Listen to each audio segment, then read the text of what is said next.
बिस्मिल्लाहिर्रहमानिर्रहीम। अस्सलामुअलैकुम वरहमतुल्लाहि वबरकातुहू। अमूरे ख़ानादारी में खुश आमदीद। एक बहुत ही प्यारी सुबह, एक बहुत ही प्यारे दिन और अपने रब्बुल आलमीन की बहुत बड़ी रहमत के उम्मीदवार तलबगार बनते हुए अपने आज के व्लॉग का आगाज़ करते हैं। आज का व्लॉग जो है वो है ख़ातून खाना यानी कि हाउस वाइफ के लिए, जो ख़वातीन सुबह से शाम और शाम से रात तक अपने घर, बच्चों, खावंद और घरदारी में लगी रहती हैं। आज का व्लॉग ख़ास उन्हीं ख़वातीन के लिए है।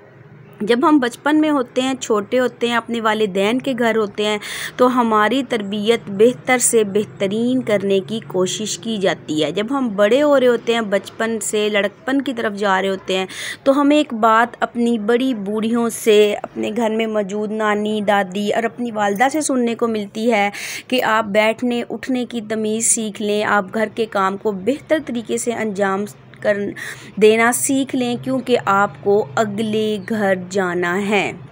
बचपन होता है, लाउबालीपन होता है, लड़कपन होता है, कंधे उचका के भागते दौड़ते, एक कान से सुना दूसरे कान से निकाल दिया, यही हमारी ज़िंदगी होती है।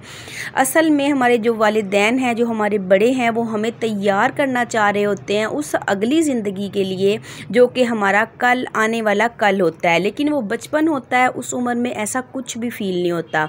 बचपन में अम्मी की कही हुई बातें बहुत गुस्सा देती हैं और जब हम लड़कपन में आते हैं तो लगता है कि हमारी माँ ही सबसे बड़ी हमारी दुश्मन है, जो कि हर वक्त हमें रोक रही हैं, टोक रही हैं, उठते बैठते खाते पीते। असल में वो टोक नहीं होती, वो उनका प्यार होता है। वो चाहती हैं कि मेरी बेटी जो है वो बेहतर से बेहतरीन बन जाए, मेरी बेटी के अंदर कोई भी ऐसी बात ना हो जो किसी को नागवार गुजरे, आने वाला कल बेटी का आसान हो। लेकिन उस वक़्त हमें ये सब कुछ नागवार गुजर रहा होता है। लेकिन जैसे ही हम इन बातों को समझते हैं, बचपन से लड़कपन में जाते हैं और बड़े जब थोड़े से हो जाते हैं और जब ये एहसास होता है कि हमारी माँ तो हमारी बेहतरी के लिए कह रही है, जिस वक़्त तक हमें ये एहसास होता है उस वक़्त तक हमारी रुखसती का वक़्त आ जाता है, यानी कि माँ से जुदाई का वक़्त आ जाता है। हम माँ से जुदा होके, रुखसत होके एक नए घर, एक नई दुनिया में आ जाते हैं। जब नए घर में, ससुराल में आते हैं तो फिर अपनी माँ की सिखाई हुई एक एक बात, एक एक चीज़ हमें याद आती है कि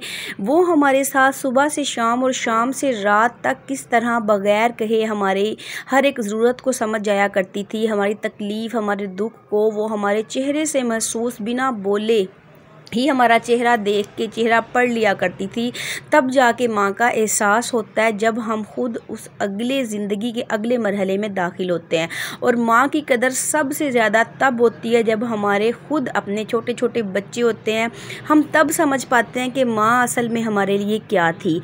बचपन होता है, नादानी की उम्र होती है, उस वक़्त हम इस बात को नहीं समझ पाते। लेकिन जब हम बचपन से गुज़र जाते हैं, अपने बच्चों को बड़ा करते हैं, पालते हैं, तो समझते हैं कि हमारे वालिदैन की मुश्किल, कितनी मुश्किल ज़िंदगी थी। कितनी बार ऐसा हुआ होगा, कितनी ईदें ऐसी आई होंगी कि हमारे कपड़े लेने के बजाय माँ बाप ने, वालिदैन ने बच्चों के कपड़े लेने को तरजीह दिया। और कितने ऐसे मौक़े आए होंगे कि अपनी ख्वाहिशात को छोड़ के अपनी औलाद की ख्वाहिशात को पूरा किया होगा। तो जो हाउस वाइफ हैं वो इस बात को बहुत ही बेहतरीन तरीके से समझ सकती हैं कि बचपन से लड़कपन, लड़कपन से जवानी और फिर शादी के बाद का जो सफ़र है ना, एक ख़ातून खाना को कतरा कतरा बनाया और तैयार किया जाता है, बेहतरीन तरबियत की जाती है ताकि उसका आने वाला कल आज से बेहतर हो। तो अल्लाह रब्बुल आलमीन जो है वो तमाम बेटियों के नेक अच्छे मुक़द्दर करे, सुनहरे नसीब करे और वालिदैन को तौफ़ीक दे के वो अपनी औलाद की बेहतर तरबियत कर पाए। तो आज के अपने इस व्लॉग के ज़रिए, आज कोई कुकिंग व्लॉग नहीं था, आज सिर्फ़ एक समझाने की, एक दिल की बात मैंने आप तक पहुंचाई कि वालिदैन जो होते हैं ना, अगर वो औलाद तो कुछ समझाते हैं तो वो बुरा नहीं कह रहे होते, बल्कि वो भलाई के लिए कह रहे होते हैं। लेकिन उस वक़्त हम उस बात को नहीं समझ पाते क्योंकि वो बचपन और लड़कपन होता है।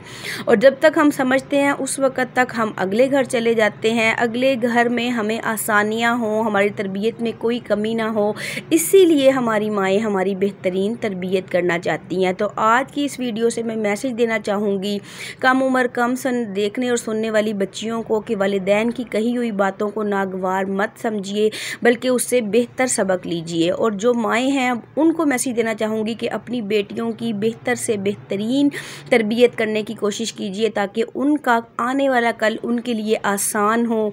वो एक बेहतरीन शख्सियत, एक अच्छे इखलाक और एक अच्छी सीरत की मालिक बनकर इस माशरे में उभरें और आने वाली नस्ल की बेहतर से बेहतरीन तरबियत कर सकें। यही थी आज की वीडियो। अच्छी लगे तो लाइक और शेयर